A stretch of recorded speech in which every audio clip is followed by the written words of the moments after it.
मैं दुनिया के सबसे बड़े लोकतंत्र की चुनावी प्रक्रिया को स्वतंत्र, निष्पक्ष और पारदर्शी बनाती हूँ। मैं एक छेड़छाड़ मुक्त मशीन हूँ। बार बार मॉक टेस्ट द्वारा मेरी कार्य क्षमता को सुनिश्चित किया जाता है। இது வேற ஒன்றும் இல்லைங்க, எலெக்ஷன் கமிஷனால வெளியிடப்பட்ட ஒரு வீடியோ.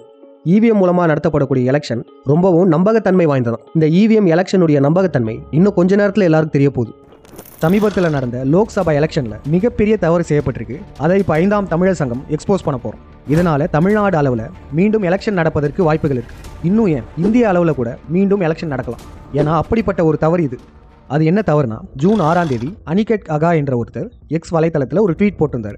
அதில் அவர் என்ன சொல்லியிருந்தாருன்னா, இவிஎம் மிஷினில் ஓட்டு போட்டதுக்கும் ரிசல்ட் வந்ததுக்குமே நிறைய டிஃபரன்ஸ் இருக்கு, நான் ரேண்டமாக செக் பண்ணி பார்த்தேன் அப்படின்னு சொல்லிட்டு ஒரு ஸ்கிரீன்ஷாட் அனுப்பியிருக்காரு. அதில் பார்த்தீங்கன்னா 1-2 ஓட்டுகள் இல்லை, ஆயிரக்கணக்கான ஓட்டுகள் டிஃபரன்ஸ் இருக்கு. இதெல்லாம் ஒரு சாதாரண செய்தியே இல்லை.